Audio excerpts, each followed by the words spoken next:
Hey folks, for those that are not in the know, this was the theme for this month's challenge, Journey to the Savage Planet. We had a handful of lovely submissions, and the quality of these are just constantly getting higher and higher each and every month. And so, because we are getting a lot more of these, we're just kind of picking in mutual agreement 10 of these to kind of just get in there and critique. But yeah, these are all really good, and it's really awesome to see the creativity, really come through.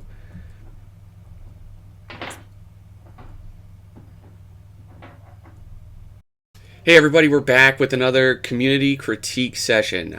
Adam can't be with us today, but I do have backup. I got Jessica here, and we have chosen. There was a lot of entries. They were all really, really good, and we have chosen our 10 to kind of go over today. If they're ones that weren't chosen, usually it's because they looked a little too rough or unfinished, or they lacked all the parameters, which was a retro sci-fi spacecraft, a prehistoric creature, and a character for some kind of character interaction. So those are the three core elements we were looking for, and again, the title was Journey to the Savage Planet. If yours was really good, we didn't pick it. It kind of probably tried to stray too far from that core idea. All right, so we're just going to go through these all in top to bottom order. All right, so we have blood racks.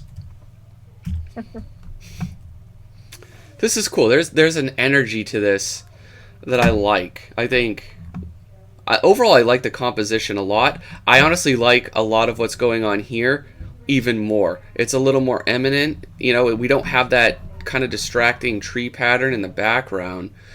Yeah. Which is fine, but it's not, for me, it doesn't add anything to the piece. Like, there's something in this raw simplicity Well, here that I do. there's a lot of really good gesture going on in the dinosaurs themselves, and like the angle of the ship and everything, and pushing those angular shapes really helps with the dynamic quality of Hmm. the dinosaurs. But I think that when you just get those like straight verticals behind, it completely like breaks up that pattern, that dynamic energy that everything else has. Yeah, I think the crop is overall really, really fine on it. But I feel like you're going to stick trees in, do it in a little bit of a less distracting way. Like, find that pattern that you can, just with the overall spacing, kind of change that up, quite a bit. Have some that are, kind of large and a lot closer. Remember, this is a prehistoric planet. They're going to have giant trees, giant ass trees. And they're going to have Well, some that and are, right, really far yeah. in the Well, and background. the other thing I would say is that the trees don't have to be straight up and down vertical lines. Like you can Yes. put as much character into the trees. You kind of have these freeform shapes that you can use to guide the eye through the piece and create dynamic shapes that back up Yep. uh, the shapes of the creatures. Hard, soft. You can really play up and then add a little bit of branches to them. Like you can make them like thorny, spiky. You can make them like a jungle where it's like wrapping over around. I think Mm-hmm. for the rendering, these highlights are slightly flat. Like I get, we do want to overexpose the highlights to accentuate the shadows, but this is like almost going to just like that Yeah. pure white. You're losing a little bit of information. So I would have pulled those back and stayed, at a much lower range overall, somewhere like around here, where you're building up these highlights with a very narrow range in here. And again, it's that idea of like using temperature shifts to imply light and dark rather than just straight white and black. Mm-hmm. When you go to white, there's nothing to go past that. So when you've blown out half of the dinosaur in a white range, like how are you going to add any highlights or detail or interest to that area? Whereas if you have it closer to a mid-tone that you're telling us with like a warm temperature is coming from that light source, and then you have a few points of light that are closer to white, like in an important area that you want to draw the eye to, it's going to be a lot more meaningful. And then again, with the shadows, I would also say to not go that dark, to push them with cool temperatures to try and Mm-hmm. to break up that white and black checkerboard you're getting. Yeah, and I would recommend, like, even though, like, based off the style of lighting you're having, I still would have a little more of that mid-tone range. You're basically going from white to black, Yep. like, very quickly. Now, that will change how much mid-tone you have depending on the distance of that light. But, like, in this case, if you still want to keep it a very, shallow or quick turnaround, I'd still get a little bit of this range in there where you can really push out a lot of these mid-tones. And then you can come in here and, you'll really kind of cool off some of this. Now, in regards to the painting, the texturing, and the rendering, that's where you could definitely go back and push things even further. Like, in here, that looks a little too made up and a little too rough. I was going to say a lot of the surface textures feel kind of samey. They feel a little made up. Like the metal doesn't feel like metal. Mm-hmm. The skin doesn't feel like skin. And a lot of that comes from, I think, as well, from that blown out value range. Whereas if you have mid-tones, you have a lot more room to explore like the transitions of values that help determine the type of surface that it is. Yeah, exactly. Like this needs color that. Like a little bit more, like, see, you have these warm kind of greens in there. You can get away with pushing that, quite a bit, in the shadows.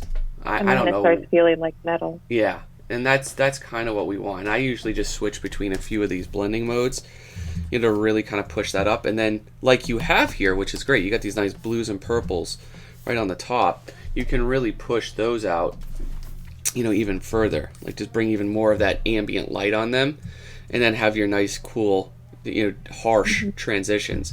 But yeah, the brushwork on this overall is very rough. It's not bad, but it's one of those things that takes a lot of finesse and time in looking at really good paintings, like looking up a ton of James Gurney's paintings, because again, it's very similar subject matter and style even, but look at how James Gurney applies the texture to the dinosaurs, and that'll help give this a new life. And I think, your composition, your lighting, I think that's all worth that effort and time to go back and revisit it and add that extra polish that it deserves. But I think overall, though, like the gesture of the dinosaurs and like the anatomy, like you obviously did some good reference work there. It shows. Yeah, it's very well drawn. For once, and I like that we don't have so much of a problem with the overall drawing and composition. See, like you can definitely get in here and do a little bit more color ranges in the in the grass too, like a little bit deeper. Again, it's just kind of going to this milky sort of green where you'd see a lot more subtlety. And then like these, instead of being gray, you're going to see these blues. And that's where you're falling flat, is a little bit of that color range. Well, that was another thing I was noticing, is that there is a lot of local color here. It's not showing a lot of range between light and shadow, where it's like you have the yellow background, you have the orange feathers, you have the green grass. And like those yellows showing up in the background and the feathers would show up in the grass and in the reflections on the metal surface. The green grass would be more varied between yellows and blues, depending on how light or dark it was. The background even will have ranges of temperature values based on where the light is and isn't. And so just moving away from the local colors and start thinking about temperature instead of color will help you add a lot of variety. As a last note, watch your smoke. These smoke, the explosion from your ship is very rough. They should kind of go in that same direction, and watch where you're putting them. It kind of looks like this guy is defecating all over the ship. See, like right there? You got to watch those little things, okay? He's a filthy dinosaur. And again, one of the things that makes me think of is the way that the trees were all straight up and down. The smoke also feels straight up and down, where you're not designing the shape to add to the composition. And trees and smoke are very free form, so you can get away with a lot of shape design. Think of like looking at good old school hand painted illustrated smoke. That's sort of the love those need. All right, Thomas. This is really cool. Thomas, this is fantastic. I love the creature designs. You go a little out there, but I love the retro sci-fi ship here. The metal, I'll just stay there. That metal definitely is going to need a little bit of love. A little bit of that chrome sort of retro-y look. But, You know, your color palette here is, I think it's well done. You have like a lot of nice little subtleties here. Like see some of these, like you could even push those a little bit more, and you know that wouldn't even hurt. What are you seeing, Jess? I'm especially admiring in the background rocks where we start seeing more of the blues and stuff in the shadows. I almost wish we saw more of that in the foreground as well. You read my mind. That is exactly what I'm going to do. I'm taking this color here, by desaturating it, I'm kind of cooling it off, creating a much greater range of neutrals here. See, that is borderline too much. It won't look terrible, not by any stretch, but again, if you go to like a desaturated mid-tone range where you have a little more green and yellow in it, it won't look quite as intrusive of a difference. So see, and that's a good point. It's like when I'm saying like add more blue or add more purple, I don't mean literally the blue from the color picker. I mean, you want to think of, the color wheel and how when you move towards the center of the color wheel, it gets more and more desaturated. And you're basically taking the color you have and moving it closer to the other color by moving through the middle of the color wheel where it's desaturated. So you don't have to go all the way to the opposite end of the color wheel where you would pick up a primary blue, but you're going towards the blue across those desaturated tones. Yep. And that's how you get those cool colors, or warm, vice versa. Yeah, and that'll help push a little bit of that a little bit further. I'm just getting really messy with it. Don't mind that. I like to splash in the color and then go from there. So in regards to like some of the visual noise, I would simplify some of the overall shapes in it. Like when I see this, a lot of it is very jaggedy and very digital looking. So I think edge control is definitely a thing to address for this. So see, when you see shapes like this, right, we zoom in here. Let's get this under the microscope, the brush sauce microscope, right? This is a very sloppy, unprofessional edge. And I get it, this could have been on a time thing, you did the best you can. That's great. This is in the right direction. But go back. When you have the time and when you have the willpower to muscle through this, fine tune these edges and make them glorious. Right? Like often it's just like paint a little on this side, paint a little on that side. It's set, it's not set, but it's like the final kind of push for a lot of this. And that's just a hard round brush. Sometimes if you are doing a rock, like something like this sharp triangular brush looks great too, but it's just kind of simplifying a lot of that. And then if you have, or if you want to show a little bit of air or volumetric atmosphere wrapping around that shape, you can do that. So I'm just going to scribble in some darker shapes to get us kind of going here, right, like that. Go. I do have a bit of a question mark in my head about that entire right side of the canvas. I find almost too distracting. Well, I like the sense of space that it provides, the wrapping around the creature, but my eye keeps going over to that light area that you just cropped off. Yeah. This is like... That's where I was going. You're reading my mind again. Because I was started by looking at this. I was like, okay, that's distracting the heck out of me. And then I zoomed in. I was like, oh, now we got to fix the edges. But yes, we're going to get to that. So yeah, I 100% agree. So see, like in this area, if you want to wrap in a little bit of that overall cooler sort of atmosphere to it, I would just block out the overall shape first. Ooh, that's a very grainy little airbrush. We don't want him, not yet, right? You could bring in the pinks, purples, whatever your atmosphere is. Right, like that, subtly over that. Now, if you go in, see, I'm going to pretend to select it. This isn't going to be as nice of an edge as I just painted, but just to kind of show you, if you come into there on the atmosphere layer I just painted, you darken it a little bit more, right? And then you come back to that layer itself and just, right, as long as you're matching your edge, it'll look really nice and you'll get a little bit of that bleed, on the atmosphere that comes over there. This is a very simple way, and then you can erase this with like a texture and it builds up the brushwork pretty subtly. But yes, let's get to what Jessica was saying. This is all very distracting. You don't need it. You don't even need the back of the ship. Yeah. You don't even need it. Like, this is good. I would crop it exactly like this. There's so much interesting stuff going on in those rocks, in the creature, in the sense of space you have just in this like central area of the painting. The extra inch or two on either side, while it was beautifully painted, it does distract from the overall composition. Yeah, that doesn't do as much to service the picture. See, like this shape you have right here, you don't need it at all. I would argue. And you could just, so you take this and just simplify, right? Push all that right into the background range that you had. And then, I will say, there's one other thing that like I keep, and part of it might be from, you know, the Skype or whatever, making it hard to see the image, but I feel like I want just a little bit more crispiness, like an area of focus in the creature or that guy down there pointing the gun. This is like my eye just wants something to just pop a little more than what it is. This is what the handy smart sharpen filter will do. So you could jack that up right in there. Mm-hmm.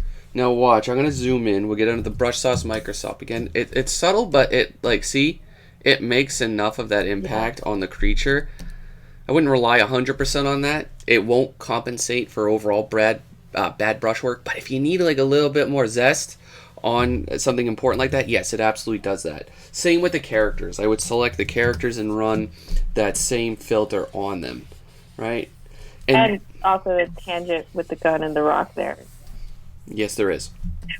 The tangent police is out. All right, see smart sharpen on them. They're looking good. And then, right, kill the last bits of tangents, which I think just moving this rock over here like that is good enough.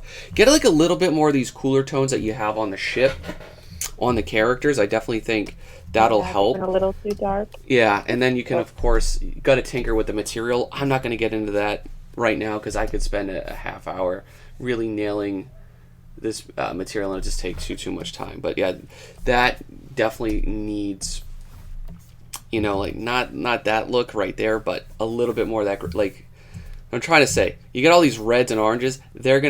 You got that started, but get it in there, get that finished. Like here, you're gonna have like a huge range. I'm gonna go off a color dodge to probably something like overlay, right? Because you're gonna see a lot of these deeper sort of tones on that bottom side there.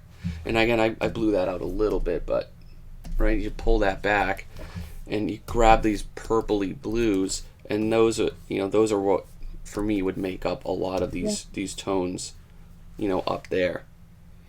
But this is great. I love it. This is a beautiful genuinely piece. Love it. All right, let's go with Arnie. Hey, Arnie. Arnie, this is looking good. We looked at this. Jess, you start, because I've already told Arnie how I have felt about this a couple times. Oh, yeah? Was he in the Hangout? No, he's one of my students. Oh, okay. And he's leveled this piece up quite a bit to get it here. Well, the first thing I'm noticing is like just overall surface quality. The textures all look the same. In the trees, in the mammoths, in the snow, I'm getting a lot of just samey surface quality everywhere. And shape design is another thing that's standing out to me. Like the shape of the mammoth, the shape of the thing on top of the mammoth, the trees, they all kind of have like, they're almost the shape that they're supposed to be, but there's not a lot of design to them. And there's, they lack a sense of character. Yeah, they also all feel kind of rubbery. Like the trees kind of feel like a rubbery turn rather than a tree like sharp turns. Mm-hmm. And then the even the mammoth has kind of this feeling of like he's kind tilting, of rubbery or right? warping. Yeah. It doesn't feel like a mammoth. The thing on top of him, I think the perspective is off on it, and it's pushing that feeling of things being rubbery a little bit more. No, I 100% agree with all that. I still suggest, like, for like an area like the drawing on these mammoths for a shot like this, they need to be spot on. It's still not there. We've been battling that now for like 2 weeks maybe. The last time I seen it anyway, and it's still a thing, and the presence of it is just not there, right? It's not commanding, the presence that it needs. All right, so we'll soften that, bring that in, but like I don't know how to draw a freaking mammoth here without reference or anything, but and right, I think some of it is lighting and shadow. Is like also like I'm looking at where the tusk goes into the face, and you've got like light, and then this dark band, and then a light. And I think that the shadows and lighting there are messed up, which is giving it a weird deformed shape. I haven't had you in shot at all, so now we got you back. Good thing we're only on number 3, I think. So, thank you for joining me here. Yeah, like you were saying with the mammoth, and which still drives me crazy about it, is it just kind of, you can break it down to one simple little rectangle like that. And that rectangle doesn't scream mammoth. Yep. It needs that design, like who does them really good? Frazetta. Frank Frazetta does a mean, woolly mammoth. James Gurney might. I didn't look up his stuff, but yeah, that's definitely a thing. And it comes back to the drawing, and then like you said, it's the surface, attention to surface texture. Like parts of it are just like a little bit too rough in places, and then it looks like they were kind of done by a lot of that same brush. I like the actual color scheme. I think you handled the metal really well on that ship, but see, like you can definitely get some deeper sort of color accents in these trees and really, really push them out. Give them. They need that character. That's one thing, and then see like something like this. I would just have that be, a bare sort of tree. Having like it just doesn't do it. Like have like and possibly having it overlap like behind some of the other trees, because I'm getting this like pine tree, other tree. So they're all like in a row or behind each other, fanned out. No, I agree. And then the rendering on the mammoth needs to go up quite a bit, which it's a time sink, yes, but that's kind of where it needs to go. And also, like with this strong like purple lighting that you're going with, the choice to do the highlights on the mammoth in a yellow range, kind of juts it out of the setting. It makes it feel like it doesn't belong.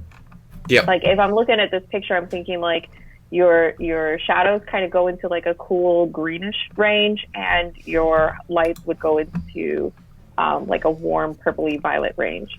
So then, like when you're designing, or when you're designing the colors on the mammoth, you want to think about that and think about where the light on the fur is. It's going to get warmer and purplier, and then when it wraps around into the darker areas, you're going to get those more green tones. This is some of the reference we were looking at. Oh, that's beautiful. So see, like you can see all the subtleties with the color. This is very low res, and it's also a very kind of traditional fine art landscape. So the intention is definitely different, but there's a lot of lessons to take away from this.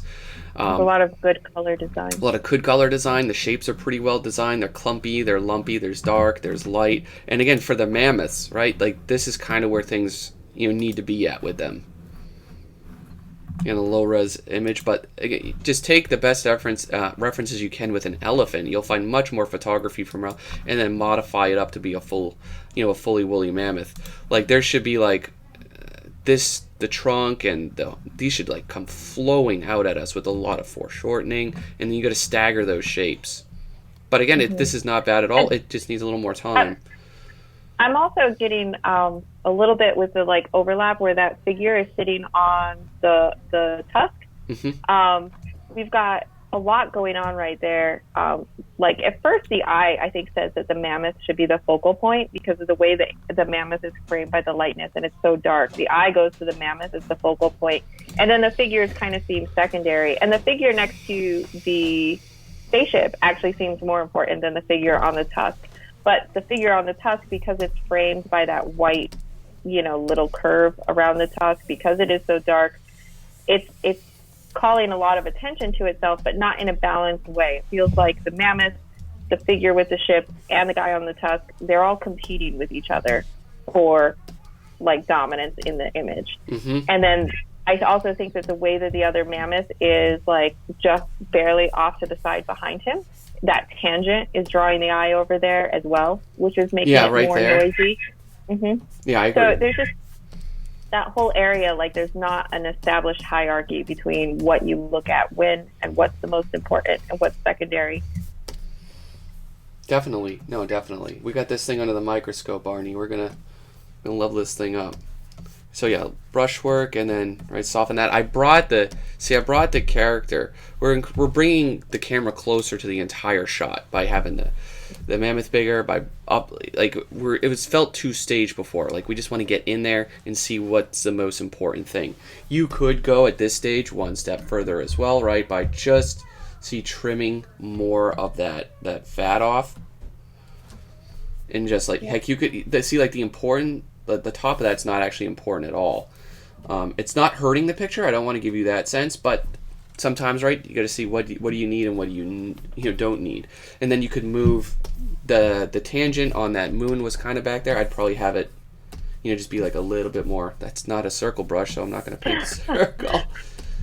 Right. I'd have that be a bit more, like And try to find like a design that it's crescenting, through around it very asymmetrically. And then this also like gives the idea of like for the workshop I was just at, they described it as having your picture in a window rather than a cupboard. And by having all of these pieces awesome. cut off, and like by feeling like you're looking in on a scene that extends past what's happening, it's more interesting than if you feel like here's the box and then everything's been arranged inside of that box, like a cupboard. So I thought that was a really good way to describe that feeling. And by cropping in, Tyler's kind of helped create that feeling of it being a window rather than a cupboard. Yeah, just fine tuning a lot of the mountains and shapes back there. It's all refinement at this, and that's what a really good painting, an illustration goes through, is just loads of iterations. Jampur. This is cool. I dig it. It's very interesting. I think just off as like an initial thing, it does feel a little unfinished. You probably knew that, but there's a lot here to like. I like the actual creature. This arm looks weak. The material definitely would need some work on him. It should feel a bit more prehistoric, for this challenge. And I think you got it there. Like you have like some referenceable, like a tail and stuff, but a lot of it gets lost and washed out in here. But just own that up. Make this dude like a gator man, like a prehistoric gator man, and just like own that concept. That's way more tangible and easier to draw than making up some sort of creature. Just ground it. And I think with this image, one of the things that's throwing me off is how static everything in the image is, except for that running creature. Because the creature running in the sand, there's a lot of dynamic energy in that. And you've done a good job with the gesture, I think, making it feel like it is moving quickly. But then everyone else, and while I get that they're caught kind of unawares, but all of the compositional elements aside from him are very like straight up and down or straight horizontal, yep. Which is creating this very staged, nothing around him is really moving, alive, active, like part of that same animation that he's part of. No, definitely. Yeah, I'm trying to fix some of those ranges on that guy. It was definitely... That's so much better. And then you got to really nail those highlights hitting him. Again, I just recommend looking at a gator and kind of giving him like a little savage gator backpack and even like a spear, in that hand. If you don't know what to do with it, it'll look great. Yeah, see, like it definitely seems unfinished because like the hand isn't there, unless he ate the hand already. But yeah, that's what I do. I don't like that's a different story. I don't like this character back here at all. Yeah. It just doesn't work there. Probably your best solution, if you don't want to really get in there where we can see that, you gotta, drop the character probably back to like this. And don't forget the shadows. You gotta really nail consistency with light. Like there's no shadows, underneath, that character. It looks odd. Right? Everything in this environment kind of feels staged and artificial. Like nothing feels like it's in the environment right now. Yeah. And you got to nail the material as well of that ship. It looks like a plastic toy right now. Probably not what you're aiming for. Right, like that's probably like some kind of chrome. Probably, that'd be my guess. And it's just got to feel that way a little bit more. Ooh, that's a weird airbrush. It's a weird one. I'm going to make a new layer like that, right? Like start bringing that out, or like some of these colors in the sky, particularly for something like a chrome. I go a little bit darker. That way you can get the highlights. You can bring the highlights out, right? Like something like that. You'll see that. Underneath there, you'll mix it. See like a lot of these nice, very deep, warm tones. Like colored burn or multiply is a quick ticket for that. Watch, see every time I drag the airbrush across there, it's going to get deeper, richer. And then where it's a little bit lighter underneath, that's something where you could probably switch to like an overlay mode, bring in that sand color, right, which is somewhere about right here. See, and you can really start to, let me hide that selection, right? You can start to get that warmth there. Then you can, address the mid-tone ranges, which are, pretty challenging, and then nail the highlights probably last. So see, like that's the overall, right, kind of setting for the, that's where I get in there, like really dark, and then nail the highlights, like the desert. Again, this color, this, kind of creamy sort of green, and then you can get in there and really start pushing those. But it's just referencing. You got to reference smarter and harder, but if you want this to be believable. I think another thing that's throwing me off about this image is the way that the two main figures in the foreground are almost the same size, almost the same value. And again, it's a feeling of them competing for attention, as opposed to having a good visual flow between them. I feel like the running monster creature is the heart of the piece. Like that is the dominant character. So finding ways to subordinate this other figure to make them less like equal in visual attention. But right now, a lot of things are saying they're the same. The level of contrast, the size, like our eye is saying they're equally important. There is a hierarchy. So finding ways to diminish that other character would help. And I think it might have to do with framing the image a little differently, or finding ways to obscure that figure a little bit with sand, perhaps. Visual flow, connecting them would help a lot. Right now, there's not a lot of visual flow between them. Jess, this is my take, like what I would do. Right, I would make the front of this ship as a massive compositional element, right, that's coming through the image. So the ship's a lot closer overall. It gives us this nice window, right, of a negative. Oh my God, I'm trying to like draw with this here. Like, it's only on 30%. Right, so this is going to feel like really warm and metallic and all those awesome little colors down there. Then, let's say if you're keeping your creature relatively in the same spot, you can bring in this cooler ambient light, right, to the top of the creature. I gotta do a little bit better than that. That was janky. I thought I was kind of like, I gotta do it, but we'll just kind of commit to this. See, and then because you'll have all this warmer sort of bounce light and stuff coming up on that ship side, right? Like, you get the right airbrush. There we go. Right, like this is gonna be nice and warm. You could play that up depending on how strong you want that sun. I just do like a little bit. But see, it's a warmer neutral, and then you can really get in there, where the character is, and you'll be playing up on top of it these much kind of cooler, bluer greens, and it will just look like, assuming you go and make this the Gator Man that I know he wants to be, right? You can have all these cooler colors, right, that are be up there from the ambient sky. And it'll jump off the page, and it'll feel I think that also helps with another problem that the image has, which is all of the negative space on the top of the image. There's a lot of negative space. We were that was like the elephant in the room, but there is a lot, and none of it's doing anything for the picture.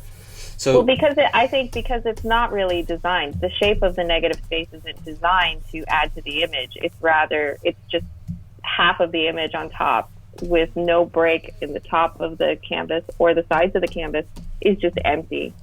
And it's not doing anything to lead your eye anywhere through the image. So yeah, you could, based off this, you could like kind of stage where you'd want to show, right, and have landing gear. You could still, have like maybe some modest little dune shapes or whatever back there. Sure. Like, I don't think any of that's going to really hurt or affect it. But then, so you could stage some of these other characters back there in that space, and it'll all just kind of work a little bit better. You could put some supplies out right behind the character, right here in the sand, a little bit more over there, a little camp set, maybe like an array, right? They got all their little, like, whatever they unload the space shuttles, right? They go on the moon. You see all their little stash of equipment. I wouldn't put them directly in the middle, but that's kind of my take on it. Yeah, I agree. A lot more interesting shapes and overlap, and the negative space becomes much more interesting. Yo Dawg, and this is awesome. This is really cool. I like this. I love the creature design. Yeah. Something cool. Like, you have the depth here, and I wouldn't tweak it too much because I like how you aesthetically kind of build this, but I think there's too much purple, in this area. See, like that hot purple, that's like a bit too much for me. And then I was feeling the same about the yellow. yeah, it is a turbine though. That's the tricky thing. Right? Like how do you nail, see, desaturate all of that a little bit. Because see, if you have yellow back there, at least it's in tune with the palette of the scene. Right? Yeah, but maybe it's just not get like a calling little bit, attention to it. like a little bit deeper. Oh, come on. See some of those ranges in there. I think I'd pull back maybe like a little on those pinks on the ship. They are like a little much, even though it makes sense because your sky's pink. But yeah, that and the actual, like maybe like right here, somewhere at this point on the creature, I'd get like a little bit less of that white and kind of fine tune a little bit more of that value range to help that depth even more. Right? Maybe it's, see, like getting it like a little bit deeper, right, and darker, and tinkering with it, right, and then you gotta blend it. Oh no, I have the finger painting. Watch the finger painting, guys. If you use the smudge tools, it'll add the color into it. But see, I'd have like a more of that gradual shift, and then honestly, I'd probably, there's a lot going on, right? So I would probably try to even, like, you did a good job simplifying that, but like over here, this area is insane. So I should probably leave that, but you got to do something, in my opinion, with this area right behind the character. It is like the mecca for everything going on in your picture here. You have the ship, you have a moon, you have the back of the creature, you have part of these mountain pieces, right? Like that's a lot. It's a lot of bag. Sorry if you guys, that's kind of my universe. Dogs barking, kids screaming. I don't know how I get anything done. It's not too bad. See, like this, like, and then bring in a lot of your subtle, cooler neutrals and stuff like that. Like I would just simplify that. Like yeah, there's the color. That's the color right there. And then just neutralize that. I like that pink, but it's like a little bit. Just pull it back a little bit more, right? And then you can see. I'm trying to like not mess these colors up. Basically, yeah, right? That frames are a lot better. This moon, that's no moon. It's a space station. All right. I don't know why I'm getting into Star Wars now. I was watching it. Fun fact with my daughter, my 2-year-old, and then we watched a lightsaber scene, and then after that she just wanted to hit me with her wand. She has like this glitter wand, and she thought it was a sword. Oh yeah, she just wanted to belt me with that thing. You're a bad guy, Daddy. You're a bad guy. Okay.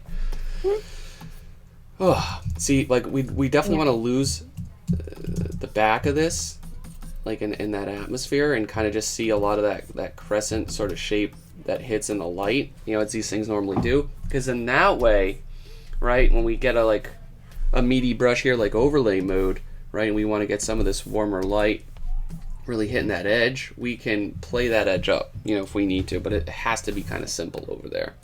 So see, even like with this, I think for me, one of the things it's getting visually noisy is the spaceship that she's riding. It's a lot of, and I know that it's metal, so you do get a lot of like specular highlights and dark shadows, but it's getting very like light, dark, and it's not grouped in any way that's meaningful. Yeah. As opposed to the things behind it. So you're getting a lot of that like checkerboarding back and forth. Can I take a bit of a diversion here to get to the brush sauce microscope, and I want to highlight something awesome. Yeah. Look at those tops. Oh my god. They're like the silver tassels. Oh my goodness. Like grade A classic sci-fi here. Love it. You get... Oh, Jessica's going to have to pick a really good piece to make me not favor that. Yeah, like in here and stuff, like you got to pull a lot of that back. Just like a little too contrasty. But we've been doing a lot of materials, so just wanted to call it to your attention. Great job. Yeah, really cool piece. Switch things up here. One up, babe. This screams savage. See, guys, let's take a moment of attention here. When we talk about the fine tuning of brushwork, this is like pretty on point, right? Like for the ones that were lacking it, like in here or on Arnie's woolly mammoth, right? Like this is refined brushwork, and that's what we were looking for, and that's what can make your pieces better, in my opinion. This is great. Yeah, this is really cool. Really cool piece.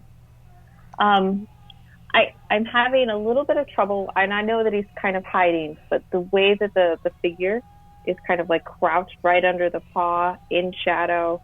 I'm not sure. I'm not sure what the solution is there, but it feels a little awkward in his placement. Do you think that he's diminished? Yeah, like, you know what it might be for me? Like, because I think, like, 95% of this composition is pretty much on point. Like, it's really well balanced. And the ship is very well rendered. Right? We were talking about metals. That feels like classic Sid Mead metal. That's what we were looking for. Yeah. So awesome. And that glass dome on top, beautiful. Now, if you convert this spaceman to a chick and give him the tassels from Dog End's piece, bonus points. All right, I would maybe do something to, like, maybe just adjust the design of that ship a little. I don't think I need to get bigger. I didn't want to get bigger, but moving that out maybe like a little more.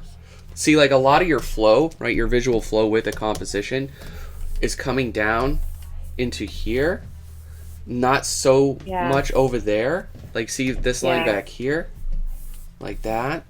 So you gotta, like, and because this character is also the next weightiest thing is right there. Right now, it's kind of aligned, and that's not much better. But I would try to get that character, you know, long story short, over there.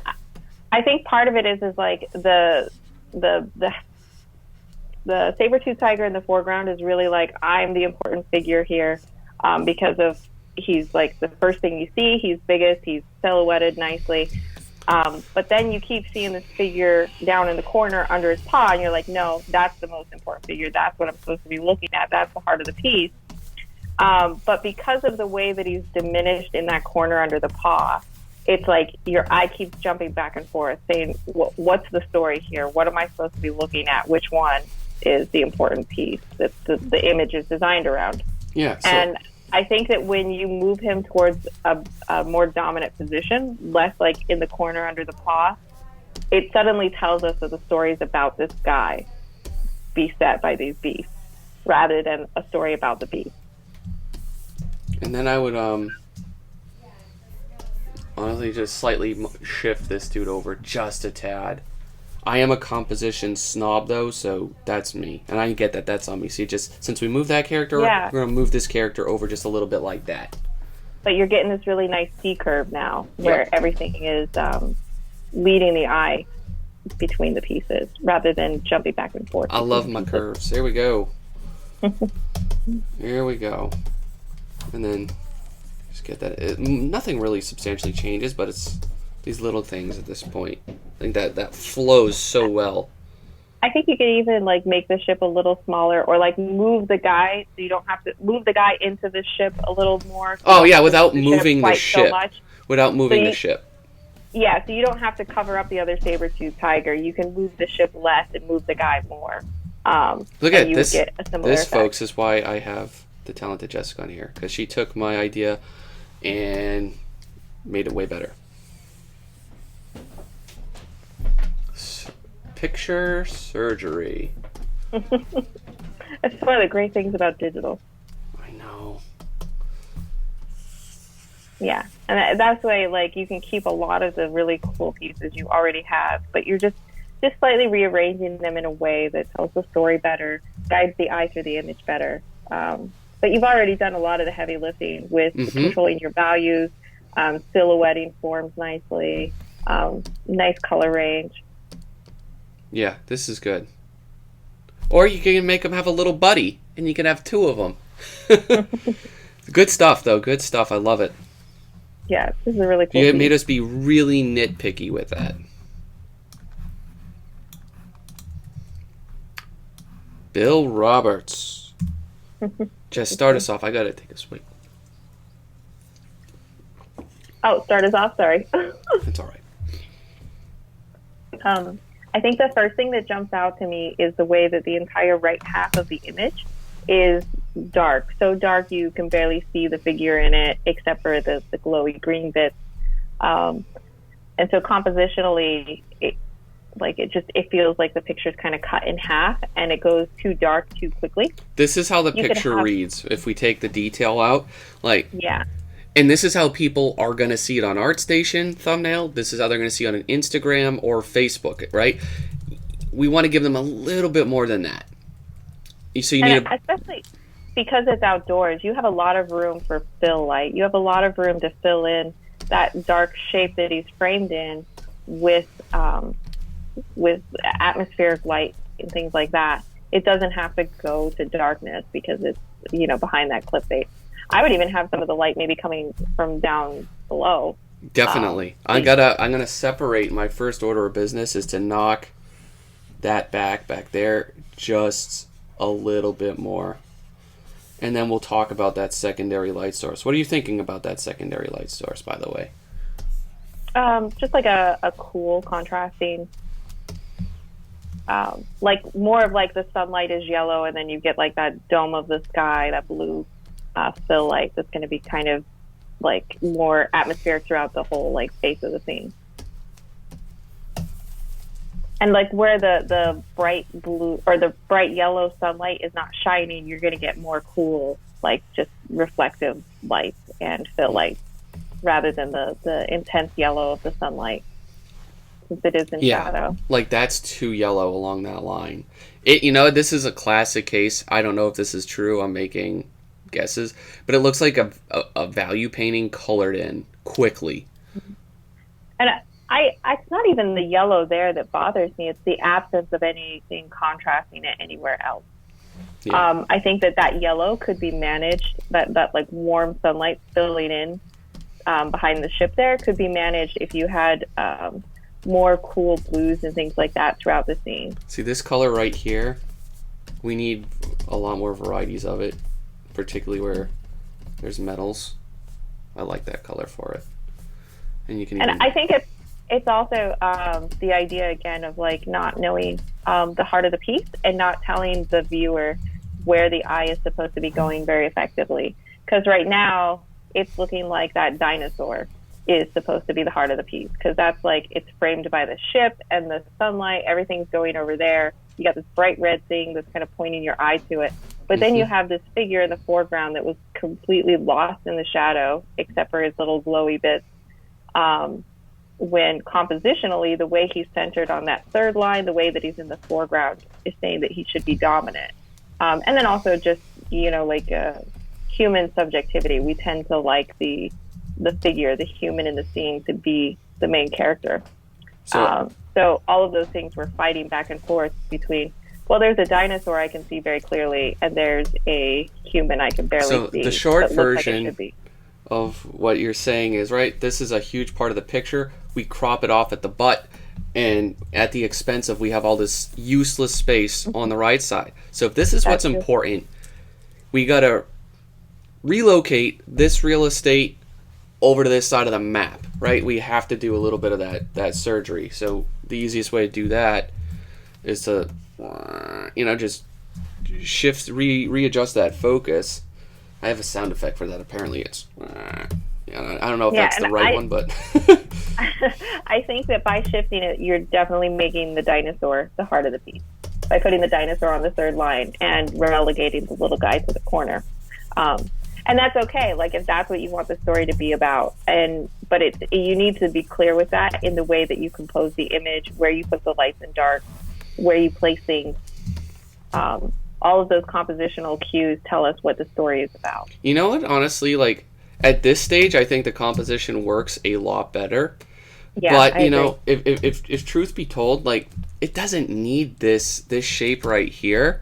Like I don't think having this. It's not bad, but I don't know. Part of me thinks like if you rendered the ship out really good, just had this kind of extending out, like that, and then just kind of played up, some of that negative space over here, and like underneath here and stuff, and just kind of brought a lot of that over to there. It see the ship of the ship brings that line right to the head, and then I'd bring the head right. This is a good opportunity, an artistic and design opportunity you have to really show what you do and know. So right, you make the head like a bit bigger there. You have it reaching over that ship, like he's like, yeah, you gotta beat this boss to get to the ship to escape the level, right? But then you gotta have the cast shadow and all that nice glam on the ship and stuff like that from the head, right? Like, but you can really show a lot of cool things with this picture. So I think for you, it's coming a lot down to the staging. Like, it's not bad, but it could be staged to really create a much tighter impact. Yeah, and then again, it's like, what are you silhouetting with the light? What areas are you bringing into focus? Because that's another thing, was there was no real area that was like had a lot of like crisp edges, more detail work, more refined brush work. A lot of it kind of had the same scratchy quality throughout the image. Whereas like if the dinosaur was rendered with more attention to detail than everything else, then we know, okay, this is what the story's about. This is where we're supposed to be looking.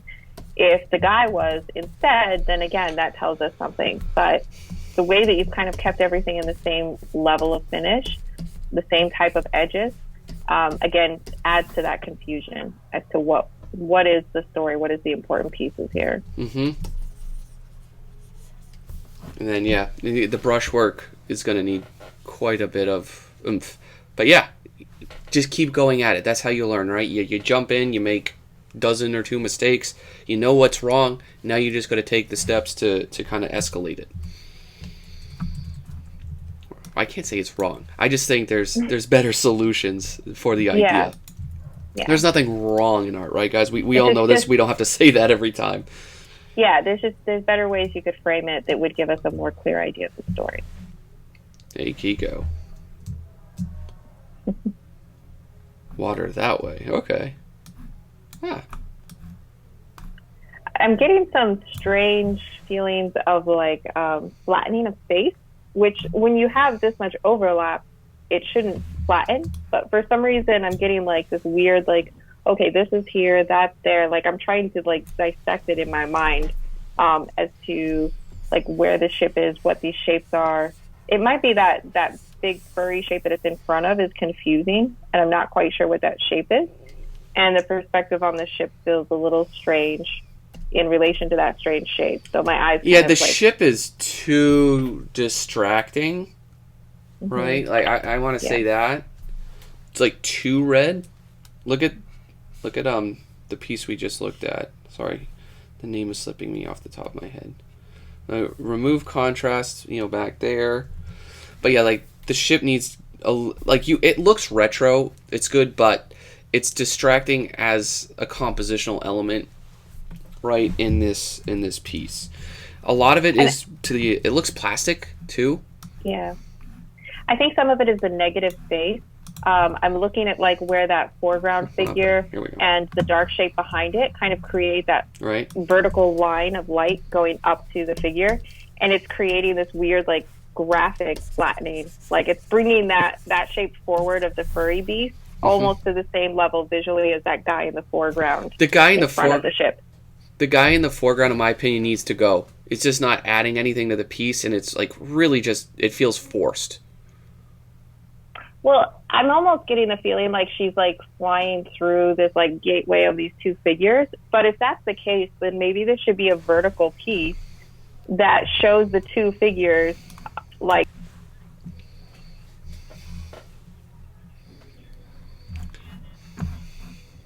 horizontal diagonal is almost like a counterpoint to the two vertical shapes. See, I think this one works better here. For the same idea, like kind of getting directions. Water, see, it's like about getting directions. That's the story, I take it. So like this guy's holding a weapon, and this one is completely neutral. So it's like they're kind of telling slightly different stories. Yeah, I think in the final piece she has, they're both holding like some sort of like they are weapon or banner thing that they're flying between. So I almost got it as like these are like gateways, like people keeping. She's passing through this entry point.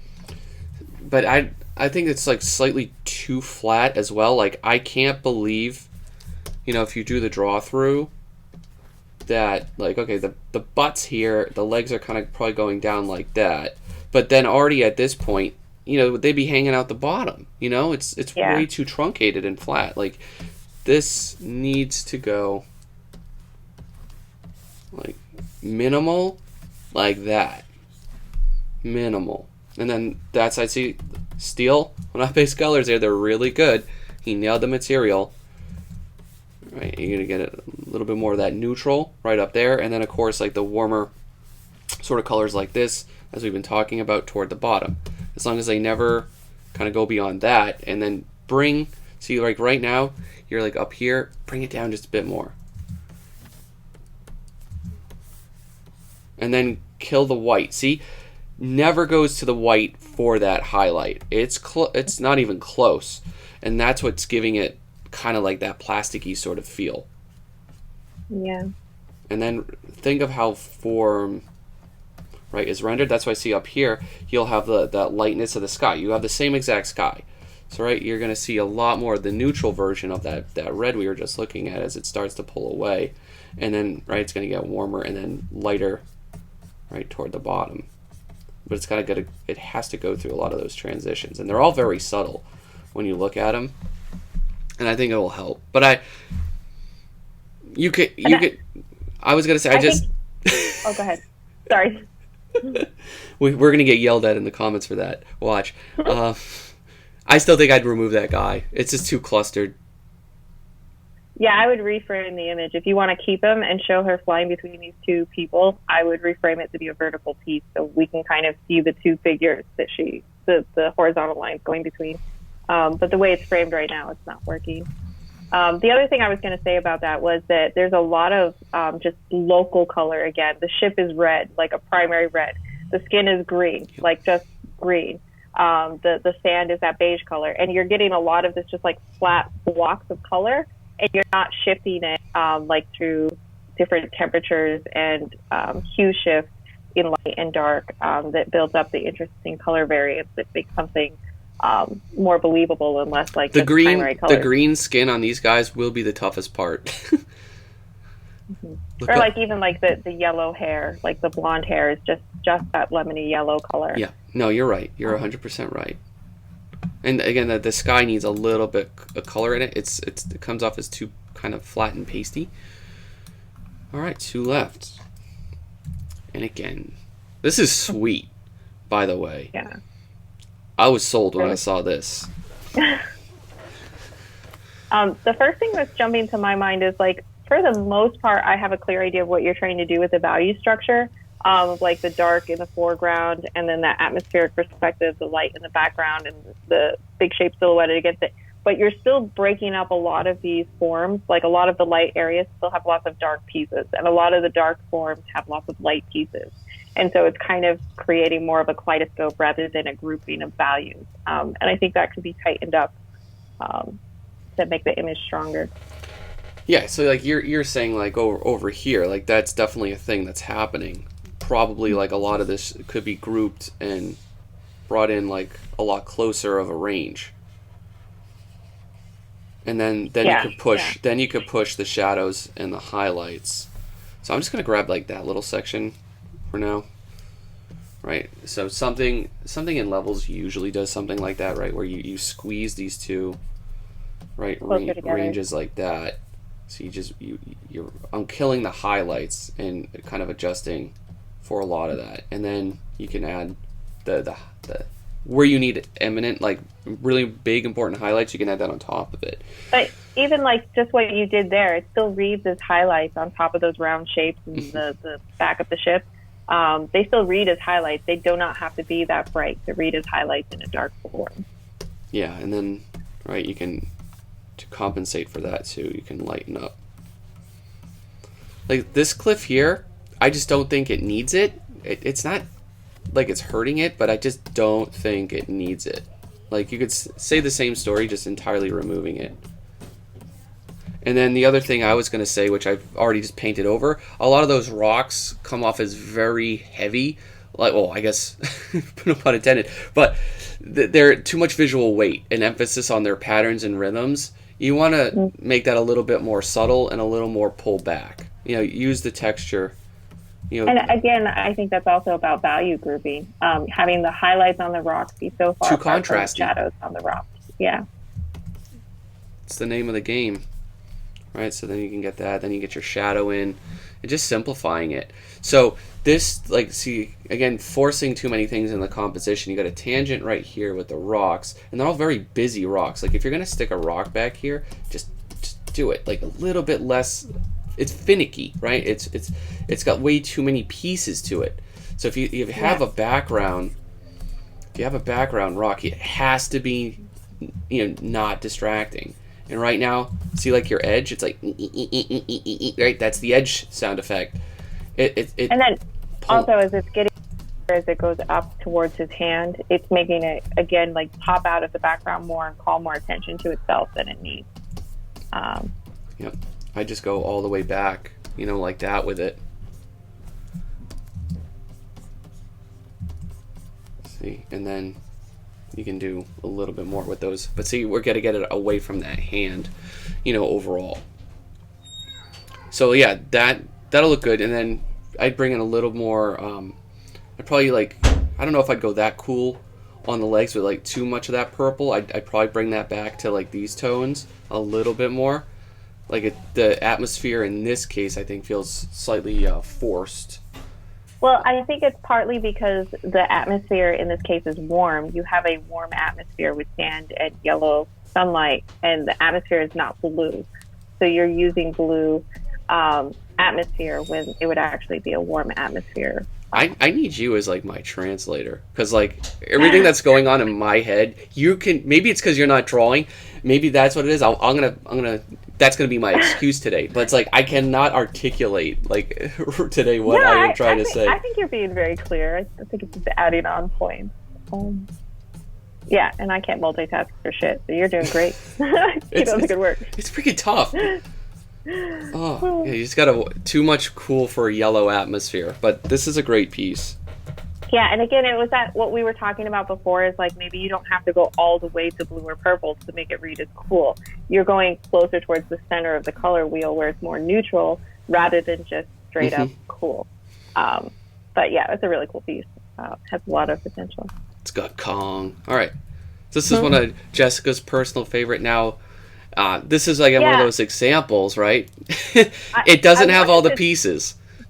I wanted to choose this one because even though it doesn't have the spaceship, and we were trying to be really careful to try and just pick things that really fit the description.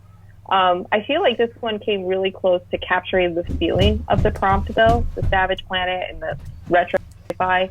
And I think another reason I like seeing these pieces show up is that, like, your voice, like the way that you paint or design images or draw, like leaning into that can give you really good results. And not everything has to be done in the same like rendered, realistic fantasy painting style. And you can create really cool images in all sorts of different styles and techniques and voices. And I think one of the things that stood out to me about this piece was how clear the voice was and the style choices were so internally consistent.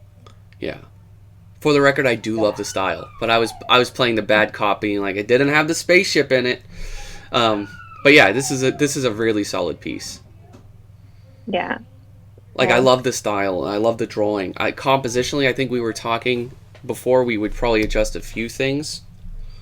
Yeah, I think it's the position of the astronaut, the way that she's kind of down in the corner, and we get this tangent of the rock hitting the top of her helmet, and then that little river going off up above also, like it's just a weird tangent. So I almost feel like I would cut her out, like lasso her, and then move her, like make her a little bigger so she overlaps the rock more. She covers up that channel of the river going into the background, and maybe even breaks the horizon a little bit. And I think it would be more interesting with that visual overlap. There's not enough overlap in this where it's important, I think. Yeah, and she really feels pushed down into the corner a little more than she should. Yeah, like character should kind of be like right there.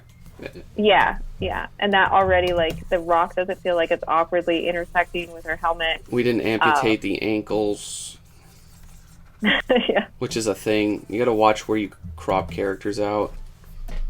Yeah, and, like, if you want to put her so she's standing up on a rock or something to, like, justify putting her up higher like that, that's fine. There were some space But I think it boobs. just, yeah, it gives it a little more, like, of a nice play back and forth between the two figures.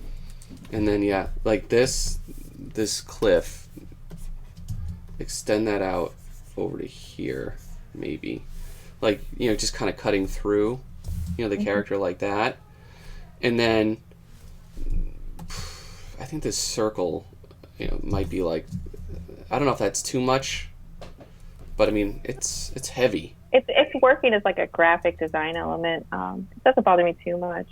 And I think another thing I wanted to point out about this image was the shape design. Like, look at how interesting the trees are, even though they're simple, or look how interesting the rocks and the mushrooms are. Like, there's a lot of thought in the way that the shapes were designed. They have their own rhythm and gestures instead of just like, here's a tree, we're going to do a straight vertical line up and down. Here's a rock, we're going to just do a bunch of like, flat, edgy shapes. There's a lot of thought into the way that these shapes are designed, which I think is really nice. All right, bear with me on this. I know I did. I right. did something a little drastic. So right, We'll see we where it want to goes. get that. We want to get that horizon back. Right, something nice, something simple. Like I'm all about that.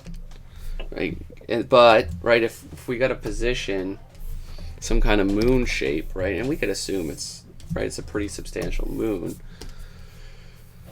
Right, we probably only see it, right, something, kind of like that, and then most of the time it's going to just disappear in the atmosphere. So you can still use a lot of these elements and tools like for your idea. I would just move and shift things, a little bit, and then I do like your trees and stuff. So yes, I would get those trees back.